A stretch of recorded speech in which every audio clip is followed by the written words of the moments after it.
Halo, Assalamualaikum teman-teman semua, penikmat kisah-kisah misteri dan urban legend dimanapun Anda berada. Jumpa lagi bersama kami dari Fenomena Tanpa Jasad. Sebelum kalian lanjut untuk mendengarkan kisah ini, jangan lupa untuk tekan tombol subscribe dan juga nyalakan tanda loncengnya ya, agar teman-teman selalu dapetin notifikasi, update kisah, serta pengalaman menyeramkan terbaru dari kami. Baiklah teman-teman, tanpa berlama-lama, di kesempatan kali ini saya akan membagikan sebuah kisah misteri berdasarkan pengalaman dan kisah hidup seseorang yang berasal dari bumi Sukowati. Begitulah tempat itu disebut. Kisah ini datang dari seseorang yang kita sebut saja namanya Melati. Kisahnya berawal ketika dia menginjak kelas 3 SMA. Di sebuah sekolah swasta di daerah tersebut. Melati merupakan seorang sosok yang supel dan gampang bergaul. Namun dirinya juga dikenal bandel, keras kepala, dan cenderung susah diatur.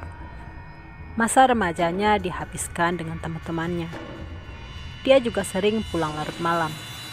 Sampai-sampai sosoknya sangat dikenal oleh masyarakat sekitar. Sampai suatu ketika, sebuah pertengkaran hebat terjadi dengan ayah ibunya. Lantaran orang tuanya tidak tahan lagi mendengar omongan warga tentang tingkah dan kebiasaan buruk Melati. Pertengkaran mulut antara kedua belah pihak pun tak dapat dihindarkan lagi, dan berujung perginya Melati dari rumah. Melati mencoba untuk hidup mandiri tanpa adanya peraturan dari orang tua yang terus-menerus mengekangnya. Dia menginap dari rumah teman yang satu ke teman yang lain. Pasalnya, setiap kali menginap, orang tua Melati selalu datang untuk menjemputnya dan selalu berakhir dengan pertengkaran mulut kedua belah pihak. Sampai suatu ketika, kedua orang tua Melati mendapat surat panggilan dari sekolah. Bahwasanya sudah hampir seminggu lebih, Melati tidak masuk sekolah tanpa keterangan. Pihak sekolah sangat cemas akan kondisi Melati. Begitu pula dengan kedua orang tuanya. Maaf Pak, Bu, sebenarnya apa yang terjadi dengan Melati? Sebab sudah berhari-hari dia tidak masuk sekolah tanpa keterangan apapun. Sangat disayangkan sekali karena dia akan tertinggal mata pelajaran jauh sekali dibanding siswa yang lain. Saya sudah coba menanyakan keberadaan Melati ke siswa yang lain, tapi mereka sama sekali tidak mengetahuinya. Jadi alangkah baiknya jika saya menanyakan langsung dengan orang tua yang bersangkutan tentang apa yang terjadi dengannya. Ujar bijak dari kepala sekolah tersebut. Sesaat kedua orang tua Melati terdiam bingung. Sebenarnya kami juga tidak tahu di mana keberadaan anak kami Melati. Tempo hari kami selalu memberikan teguran atas sikap bandelnya selama ini. Namun setiap kali kami tegur, dia selalu kabur dari rumah. Beberapa waktu lalu sempat kami menyusul Melati yang sedang menginap di beberapa rumah temannya dan berusaha mengajaknya pulang ke rumah. Tapi selalu berujung pertengkaran. Setiap kali kami datangi, dia selalu berpindah tempat menginap. Sampai beberapa hari terakhir ini kami sama sekali kehilangan jejaknya. Kami akan kembali mencari keberadaannya. Kami juga meminta bantuan dari pihak sekolah supaya mencari keberadaan Melati melalui teman-temannya.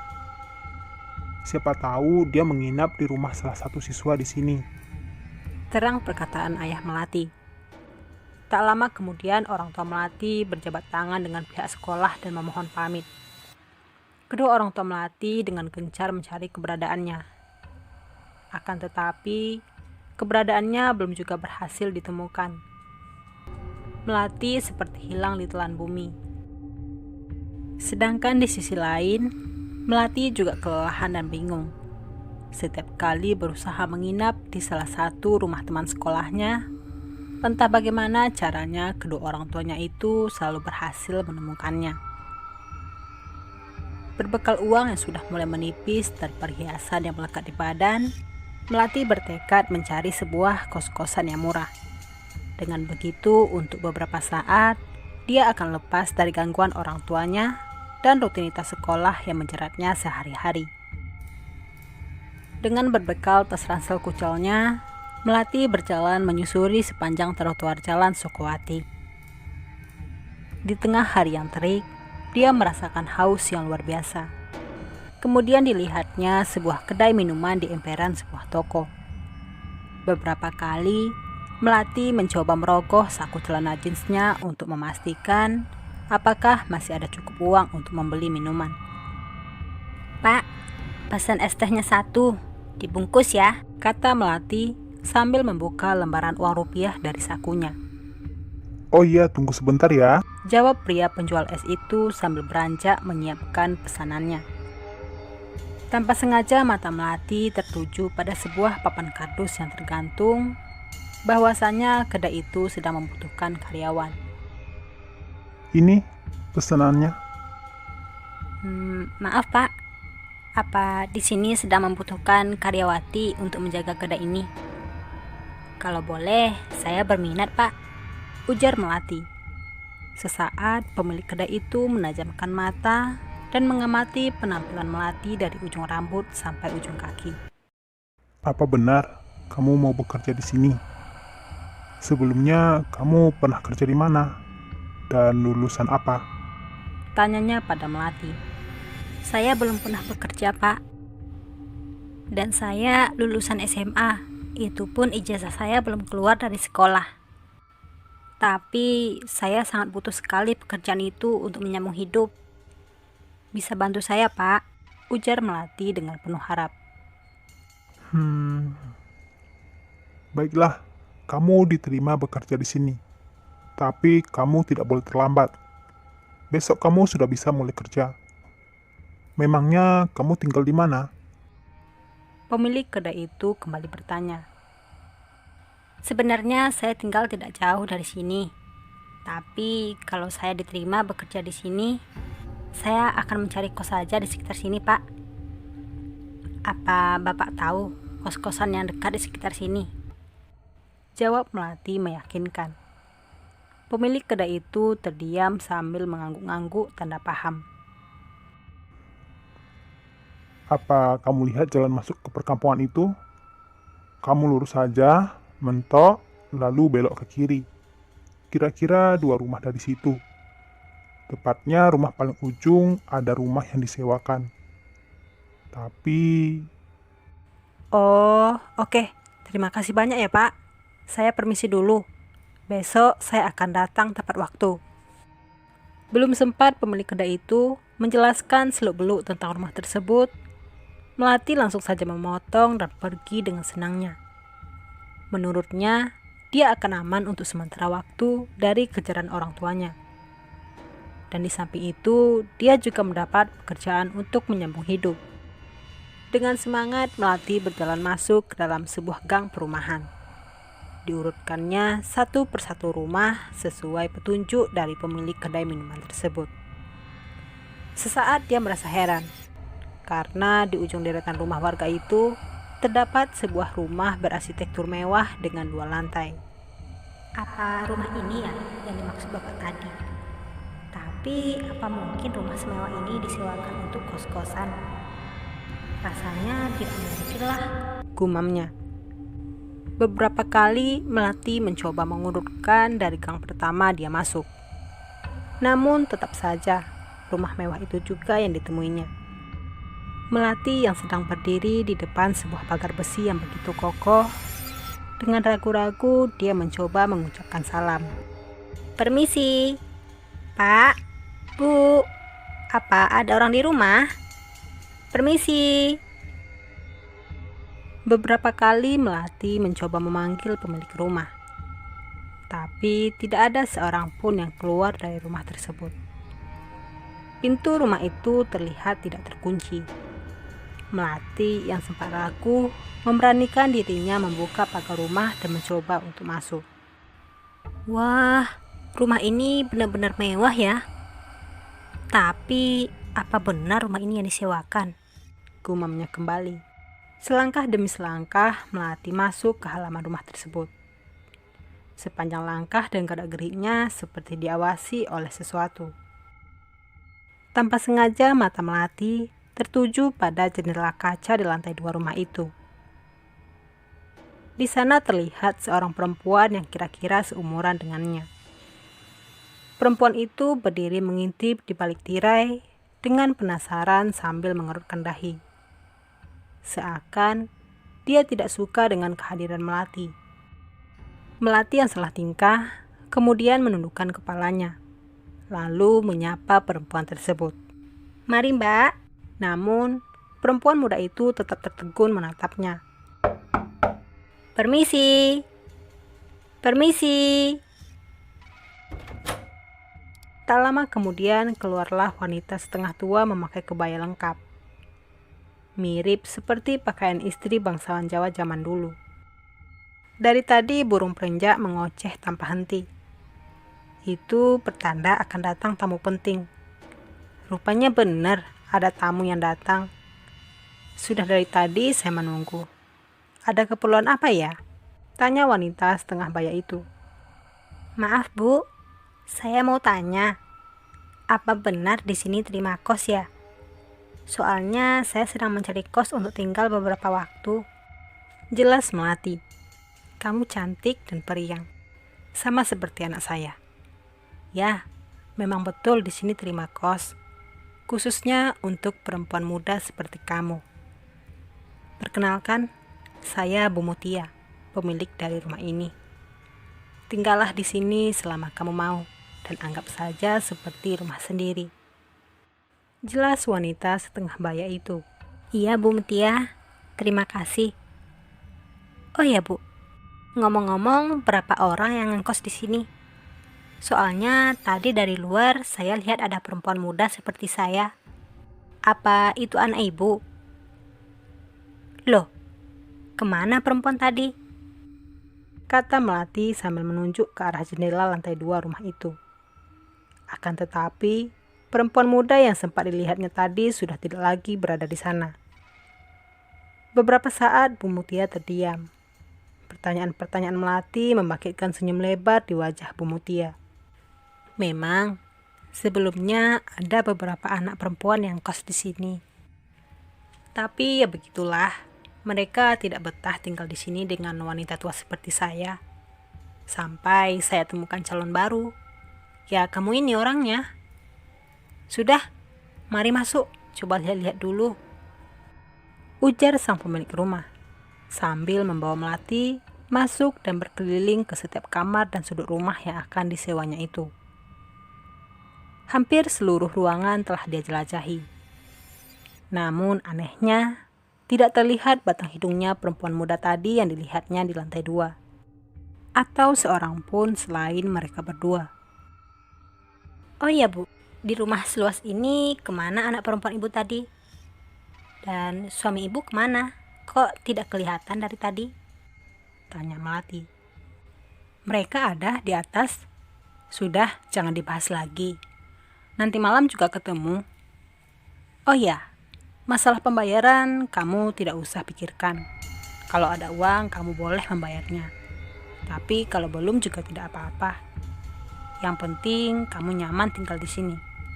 Kamu sudah saya anggap seperti anak saya sendiri, lantaran sifat dan wajah kalian yang begitu mirip. Kamar kamu yang kamar depan itu ya. Selain berhadapan dengan ruang tamu, kamu juga bebas melihat akses halaman luar dan langsung ke jalan raya. Kalau begitu, kamu pergilah istirahat. Saya mau memasak dulu untuk makan malam nanti. Jelas Bu Mutia sambil melangkah pergi ke arah dapur. Melati pun segera masuk ke dalam kamarnya untuk menata barang bawaannya. Kemudian dia berbaring di atas ranjang untuk melepas lelah dengan pintu kamar yang masih terbuka.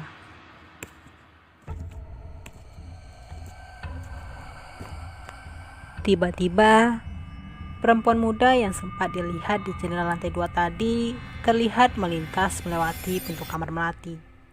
Masih dengan tatapan yang sama, menunjukkan rasa tidak suka dengan kehadiran Melati. Mbak, Melati mencoba menegur dengan beranjak dari ranjangnya. Dia mencoba mengejar untuk berkomunikasi.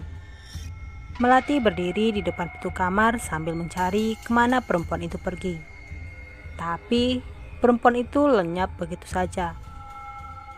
Dengan rasa bercampur aduk, Melati menutup dan mengunci pintu kamarnya untuk melanjutkan istirahatnya. Seketika wangi bunga-bungaan semerbak memenuhi ruangan kamar itu. Pintu kamarnya terbuka dengan sendirinya. Di sana, tampak separuh badan perempuan yang sama mengintip dari belakang pintu yang setengah terbuka itu. Ayo silahkan masuk mbak, sini, ngobrol dengan saya, ujar Melati mencoba beramah tamah. Pintu itu tiba-tiba terbanting dengan sendirinya. Melati, Melati, coba kesini sebentar, saatnya untuk makan malam. Suara Bu Mutia terdengar memecah keheningan. Tak lama kemudian, Melati berjalan menuju ruang makan untuk makan malam. Lagi-lagi sebuah gelagat aneh kembali terlihat di sana. Di atas meja makan yang tidak terlalu besar, terdapat 4 buah piring yang tersedia dan berbagai lauk dan sayur. Ayo kita makan dulu, baru nanti dilanjutkan istirahatnya, kata Bu Mutia sambil mengambilkan sepiring nasi untuk Melati. Dengan penuh heran, Melati mengambil tempat duduk. Loh, Bu, kemana anak dan suaminya? Kok tidak ikut gabung makan dengan kita? Tanya Melati. Bu Mutia hanya terdiam dan membalasnya dengan senyum sumringah. Sudah, kita makan dulu saja, biar nanti mereka menyusul. Lagian makanan mereka bukan ini, terang Bu Mutia. Tapi, bukannya lebih baik kita tunggu? Sudah, makan saja, sahut Bu Mutia setengah berteriak, sambil mempercepat makannya. Sejenak suasana menjadi hening. Hanya terdengar suara sendok dan piring makan mereka berdua. Sampai makan malam selesai, pemilik kedua piring yang tersaji di ruang makan itu tak juga datang. Bu, Melati balik ke kamar dulu ya. Terima kasih atas makan malamnya. Bu Mutia hanya membalasnya dengan anggukan. Melati yang hendak berjalan mau ke kamarnya,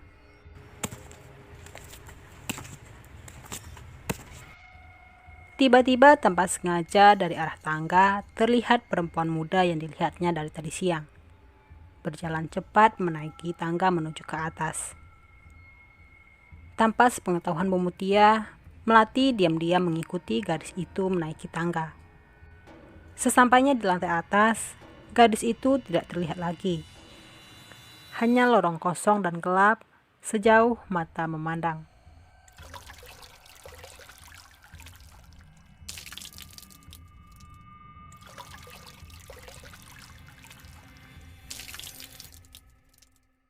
Terdengar suara guyuran air dari luar jendela. Melati pun memberanikan diri untuk melihat keluar jendela. Di halaman rumah itu, terlihat Bu Mutia sedang berdiri di depan seorang gadis yang terbaring di atas dipan bambu, yang hanya mengenakan kain jari. Di samping Bu Mutia, terlihat sebuah gentong tanah liat yang berisi air dan bunga 7 rupa. Dan di sekitar mereka juga dikelilingi oleh obor bambu yang menyala terang.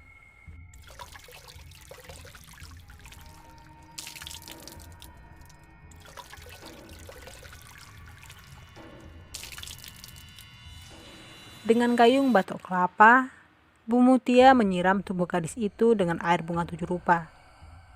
Wajah gadis itu tidak begitu asing bagi Melati. Ya, dia adalah gadis yang dilihat Melati semenjak kedatangannya ke rumah ini. Hei Mutia, apa yang kamu lakukan? Dia anak kita satu-satunya. Kenapa kamu sampai tega menyerahkannya pada dedemit-dedemit sesembahanmu itu? Seorang lelaki parubaya tiba-tiba datang dan menamparnya. Di sana, kedua orang itu terlibat cekcok mulut yang cukup lama. Diam kamu!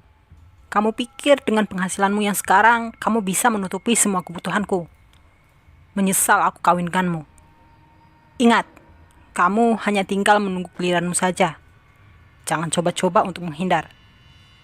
Hasilnya sudah kita nikmati selama ini. Kini tinggal kita membayarnya saja, balasnya. Pertengkaran dua orang itu semakin sengit. Di samping tubuh seorang gadis yang tergeletak tak berdaya. Melati, sedang apa kamu di sini? Mana pintu jendelanya kamu biarkan terbuka lagi? Angin malam tidak baik untukmu. Sudah, sebaiknya kamu kembali ke kamarmu dan tidur. Biar saya yang tutup pintunya. Entah dari mana, Bu Mutia tiba-tiba sudah berdiri di belakang Melati, yang sedang tertegun menyaksikan peristiwa tersebut. Itu Bu, barusan ada ibu. Seperti sebuah mimpi, kejadian yang baru saja dialami oleh Melati.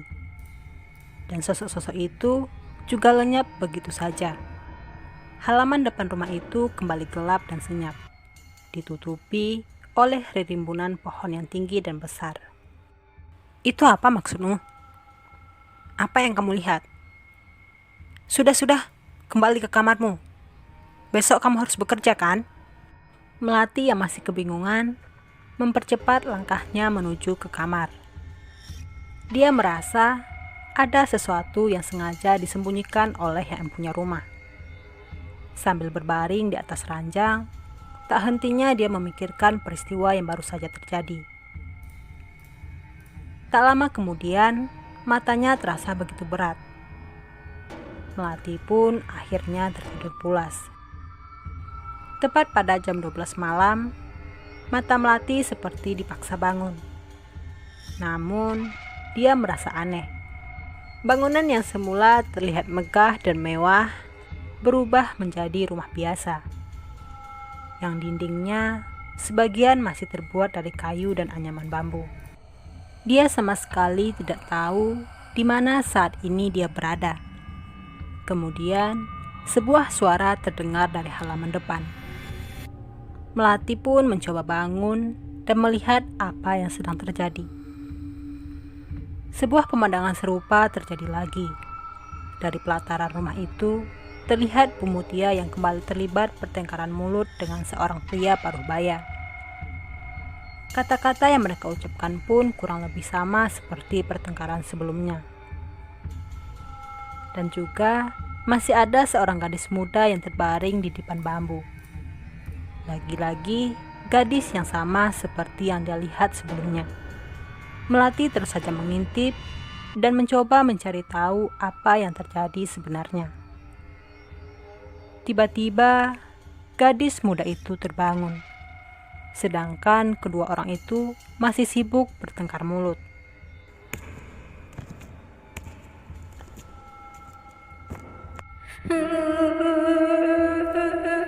Gadis itu berjalan masuk ke dalam rumah. Melati yang melihat itu dengan cepat kembali ke ranjang dan tetap memasang telinga mencari tahu apa yang terjadi.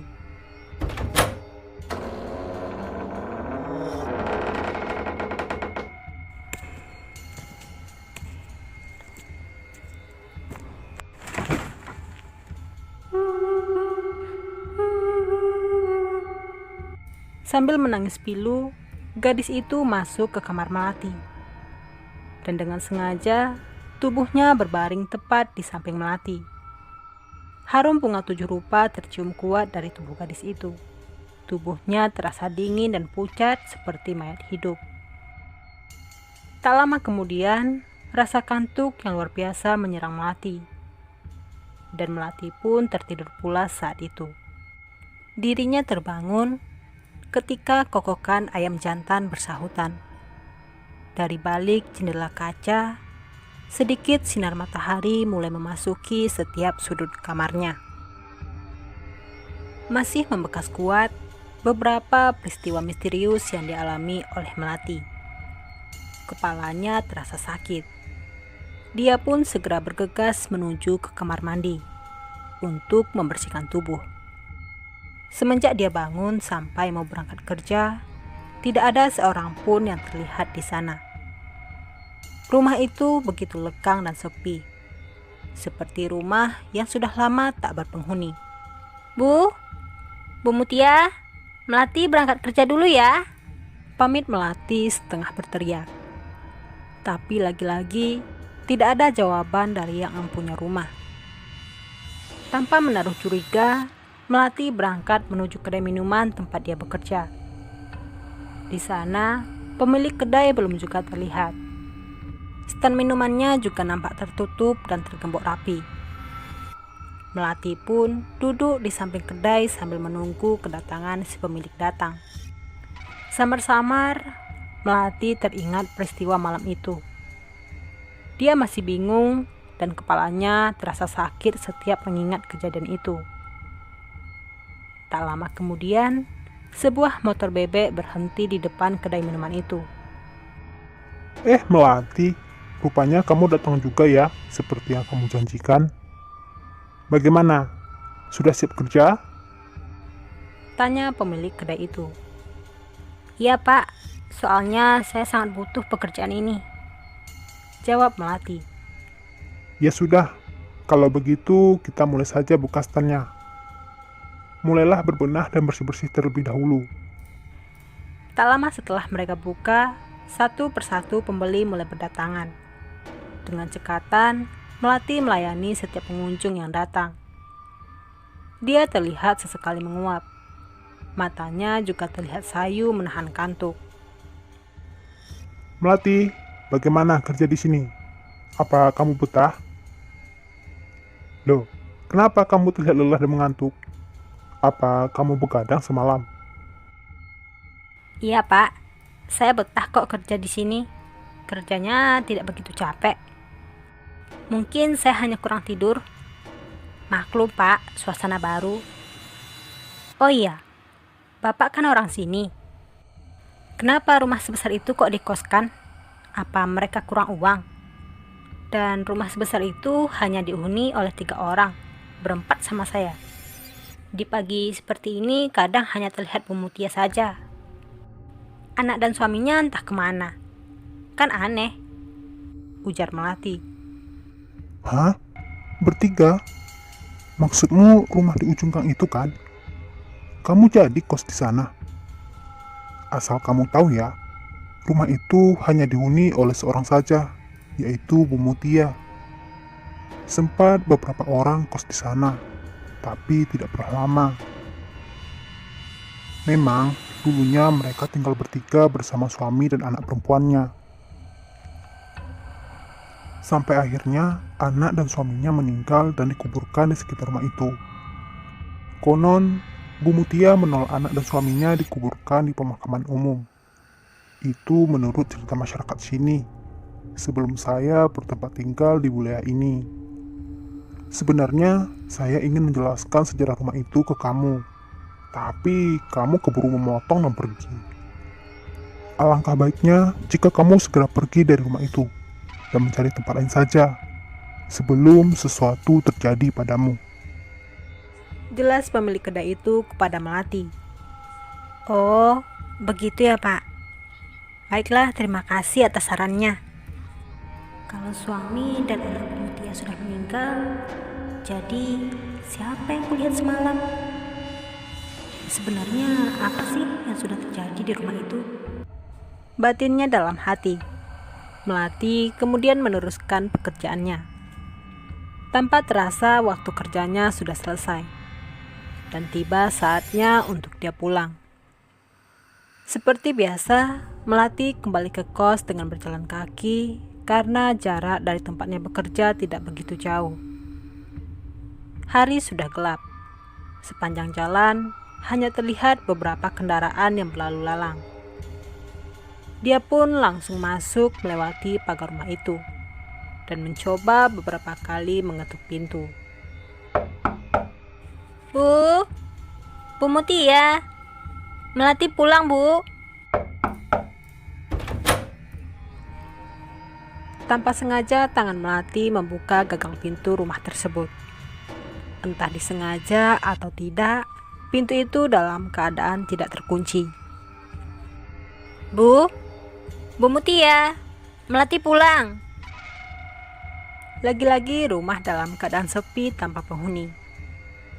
Di atas meja, terlihat beberapa keranjang bambu berisi bunga 7 rupa dan ubur rampe, serta tidak ketinggalan gentong tanah liat dan juga gayung dari batok kelapa. Sungguh pemandangan yang tidak biasa, sama seperti perlengkapan yang dipakai Bu Mutia seperti yang pernah dilihat Melati sebelumnya. Melati yang ketakutan segera bergegas masuk ke dalam kamar dan mengunci pintu kamarnya. Sampai akhirnya dia tertidur. Seperti hari sebelumnya, Melati kembali terbangun tepat tengah malam.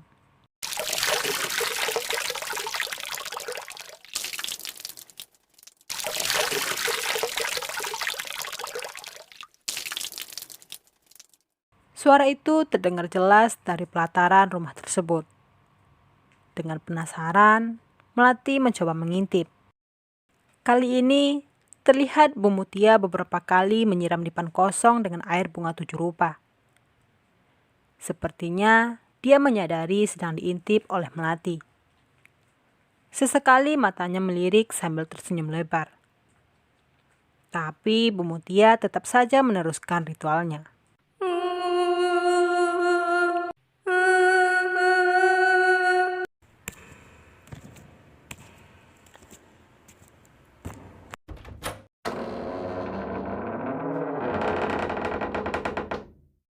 Gadis itu kembali masuk ke kamar Melati sambil menangis pilu.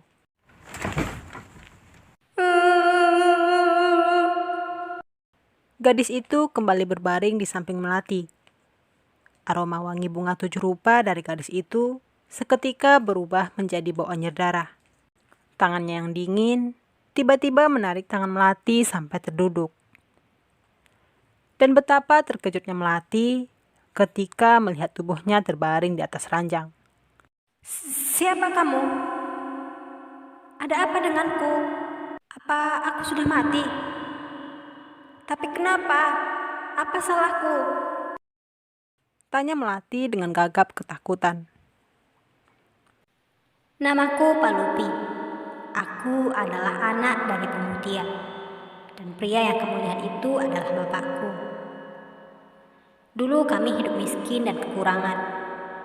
Sampai akhirnya ibuku memutuskan untuk muja dan menjadikanku sebagai tumbalnya.